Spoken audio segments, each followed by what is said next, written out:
What is up, everybody? It is Cheese Stuffed here, and welcome to the post-race inspection. That's right, I've finally come up with a good name for this show.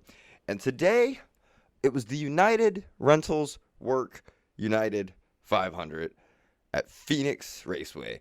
Now, this race was definitely a Phoenix race, unfortunately. It was kind of boring at the start, but it had some okay action. And the ending was pretty interesting. So starting off with the big news of the week and low downforce package. We've dropped down to a little 2-inch spoiler on the rear end for the short tracks, as well as moving the 3 middle strakes in the rear diffuser, and removing the 2 engine pan strakes or whatever the hell they are that are directly behind the engine on the bottom there. A 30% reduction in horsepower, 30% reduction in downforce, which resulted in, according to Larry McReynolds, the lowest downforce since the late 90s. Racing was okay. So we got off to a start, and that start was Kyle Larson starting on pole, with Denny Hamlin in second, William Byron third, Brad Keselowski third, fourth, and Christopher Bell fifth. The race got off to a Phoenix start. Everyone fanned out, everyone got close, everyone fanned out, everyone got close, and it repeated that until they all finally just stretched out. And Kyle Larson took the lead from Byron and just kind of held it for a while. Pit stops happened, Byron got the lead back. Shit was happening. Truex and Logano had a little bit of a moment as Joey Logano found out that his car was too loose to run underneath anybody. And so he made a little contact with Martin Truex Jr.'s left rear tire twice. Conveniently, though, neither of them wrecked, so that was cool. He also did the same thing to Barry. Of course, none of it was intentional. It's just there's no downforce, and you can't run under another car. It just doesn't happen. Byron won stage 1. That was it. That was literally all of stage 1. There was not shit that happened. Stage 2 got underway, and Christopher Buescher was coming up off of turn 2, and Daniel Suarez was in the middle. Chase Briscoe was all the way up top, and they came off the corner, and Christopher Buescher just kind of boop. He just forgot Suarez was there, I guess, and they made a little contact. Again, no harm, no foul. Everything was good. Pit stops happened during stage 2, and Kyle Busch, who started the race 9th, by the way, ended up going a lap or 2 down because he had an uncontrolled tire, and then while exiting pit road, he was also speeding. Fuck. So that sucked. But thankfully, caution came out not too long after that, as Eric Almirola's right front wheel broke. I don't know if something in the suspension broke first, but right through the dog leg crossing the start-finish line, it just went straight and didn't turn. He hit the wall, and the fucking wheel just came off the fucking car. Like, separated. It was clearly broken, too. It was clear that impact with the wall broke the wheel. The tire came off as well. It was an explosion as the tire debeaded itself from the wheel. The tire went rolling. The wheel went rolling. Eric Almirola somehow made it back to pit road. And then NASCAR said, you had a tire come off on the track. That's a 2-lap penalty. Despite them not having a loose wheel, despite part of the wheel still being attached to the fucking hub. Nope. Despite it was a manufacturer defect and crash damage, but your wheel fell off, so that's a 2-lap penalty. Because our officiating fucking sucks. But hey. What else is new? So that helped Kyle Busch out. And then that was it. That was all that happened in stage 2. Kyle Larson won stage 2, and stage 3 got underway. And goddamn, was it boring for a little bit. And then pit stops happened. And when they came out, it went from like a 1 point something or a 2 point something second lead for Kyle Larson over Kevin Harvick to like half a second. He was right there on his ass, and he was chasing him down and chasing him down. They went to crank it up, and then Clint Boyer had to yell during crank it up. So I'm sorry to everyone who had their surround sound systems turned up. Of course, they started playing freaking like spotter and crew chief audio, so it's kind of annoying anyways. But Clint Boyer starts yelling because Kevin Harvick on lap 296 passed Kyle Larson, and he was just off to the races at that point.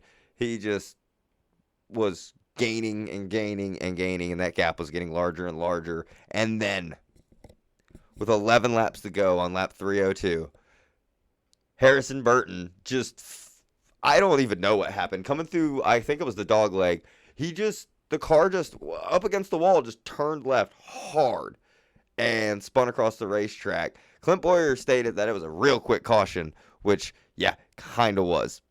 NASCAR's been real good at that. If any car gets any kind of out of shape close to the end, they're fucking waving that yellow flag because they want drama. We need it. We can't have a run to the end without an overtime finish. Are you fucking kidding me? This is NASCAR. People won't want to watch then. We will. We don't need your fake cautions. We don't need what you did during the fucking 2000s, during the Jimmy Johnson domination era of the phantom debris cautions. We don't need that, all right? The racing is fine. Get rid of the stages, get rid of the playoffs, go back to fucking Winston Cup rules. I know I sound like one of those old boomers right now, but I don't care.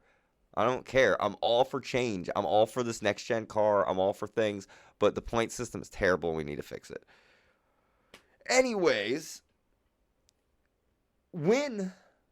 Before I continue on about Harrison Burton's spin, because he did throw debris, the right front came loose and he threw debris all over the track. So the yellow was warranted after that. When Kyle Larson did get passed by Kevin Harvick, Cliff Daniels came over the radio and was like, why did we go up high in 1 and 2? What do we need to do that for? We didn't need to do that. He was very upset. But when the caution came out with 11 laps to go, I thought Delana Harvick was going to die. She looked like how I feel like when I have anything with milk in it, because I'm apparently lactose intolerant now. She looked like you just kicked her puppy and threw her baby in a blender. Like she looked so devastated. And then they come down to take tires. Everyone comes down to pit, and the first 6 off pit road took 2 tires. Kevin Harvick was the 7th car off pit road. He took 4. So that lead is now gone. We had Kyle Larson, William Byron, Ryan Blaney, Ross Chastain, Kyle Busch. We got back up there, baby. Denny Hamlin, and Kevin Harvick. That's your top 7. They restart. 3 laps to go. Larson on the inside. You got Byron on the outside. Blaney behind Larson. They go down all the way to the bottom. I thought Blaney was going to Chastain Larson for a second, but they didn't. They stayed in front of him. Everything was good. And then the caution comes out, and they cut to who? A.J. Allmendinger. Why does this man have a ride? Like, does him and Matt Collig, like, do they have something going on? Are they, like, I'm all for, like, ally, all right? I'm all for LGBTQ, but, like, what the fuck is going on? Why does AJ Allmendinger have a ride? So, people are blaming Noah Gragson. We saw the onboard from Ty Gibbs, who wasn't turning at all. He was trying to pretend he was Ross Chastain and riding the wall. And then all of a sudden, the fucking 16 just comes up into the 42, and then bam, they're both into the wall. And then Ty Gibbs has nowhere to go. Caution is out again. We re-rack him. It's overtime time. So, Kevin Harvick takes the inside this time. He took the outside on the last restart, gained nothing. Starts on the inside this time. We get going. Blaney tries to go to the inside. He just can't get it done. Then we come off of turn 2. It's 3 wide. Blaney on the inside, Larson in the middle, and we've got William Byron on the outside. And then Tyler Reddick is like, I got a hell of momentum, and there's no way I can sweep down across behind 3 cars. And the car inside of me and pass all of them. So I'm just going to run right into the car in front of me, which happened to be William Byron. And he shoved William Byron so far up ahead, and William Byron just held out. Now, it was good, though, because Byron held out on the outside of Larson. And Larson didn't spin out. They made a tiny bit of contact, but it was nothing at all. It was just good, hard racing between teammates. And William Byron won his second race in a row. Absolutely amazing for that kid. Denny Hamlin went through the corner and shoved Ross Chastain into the wall. That was entertaining.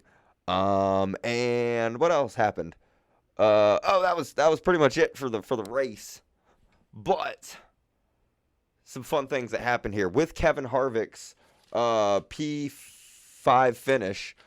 That gives him 20 top 10 finishes in a row at Phoenix. That is 10 years. I couldn't drink yet. I don't drink anyways. I was 20 years old the last time that he fucking didn't finish in the top 10 at Phoenix. The kid that won the ARCA race was like 5 years old. Also, you want to feel old? Watch a kid literally, I mean, there's a lot of people older than I am who've been feeling this for a long time, but watch a kid literally half your age win a race in ARCA, and then you're just sitting on the couch like, well, I guess I'll just pull out my racing wheel and play a video game. So, yeah. Also, a little bit of alliteration in the top 10. 7 of the top 10 finishers' last name started with B. That was pretty interesting.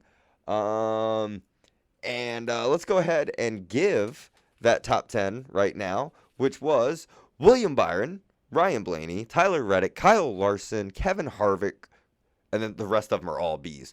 Christopher Bell, Chase Briscoe, Kyle Busch, Alex Bowman, and Josh Berry getting P10 in the number 9. Dude, shout out to Josh Berry. Props to you. Congratulations. But, and there's a big but, 4 of those top 10 finishers were Hendrick Motorsports cars, including the winner. Prior to practice, now I don't believe this wouldn't take a win away because they were given the original ones to use, and so they were using the legal ones in practice qualifying in the race. However, prior to practice, all 4 Hendrick Motorsports cars had their hood louvers removed and confiscated and taken back for testing because they're sneaky little bastards and they're trying to innovate. they're innovating. So, points deduction, money deduction, something might be coming. I'm not sure if well, obviously they're not because there would have been an immediate penalty. So the louvers are not a vendor item. So I guess you are allowed to make adjustments to them, but within reason. So we'll await penalties on that. If it's anything big, there will be an episode of the Stage Break, my other show, my news breaking show, for that. But until then, I mean, that was the United Rentals Work United 500. Congratulations to William Byron on his win. 2 in a row. He had a nice big hat. Jeff Gordon also had a nice big hat. And yeah, I don't even remember where we're going off to next weekend. I should probably look that up. Hold on. We're going to do that mid video here to find out where the next weekend's race is, or this weekend's race, since this video comes out on Monday. So this weekend, that's right, it's Atlanta. This new super speedway, Atlanta Motor Speedway, we'll be racing there. And we'll see what happens. Maybe, oh wait, Chase Elliott can't win because he has a broken leg.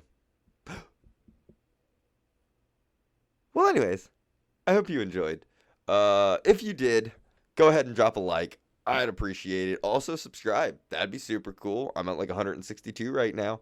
That's pretty low. Let's keep it going. Let's go up high. Also, go ahead and watch some of my other videos too if you want. I've got some of those gameplay videos, old episodes of this. All that fun stuff. I'm hearing one of my child's toys going off in the living room, which is crazy because everyone in the house is asleep. My house is haunted. Cool. So anyways, I hope you enjoyed. Hit the like if you liked it. Subscribe if you want to. I'd appreciate it. Hit the bell also, because every Monday we have a new episode of the post-race inspection, and anytime there's news breaking, a new episode of the stage break will come out, so you want to be notified for every time that comes out. And also let me know in the comments below, is your house haunted? Do your child's toys go off in the middle of the night and scare the shit out of you? I gotta go find out what that is before they wake up my girlfriend and daughter. So anyways, thank you for watching, everybody. Come back next time.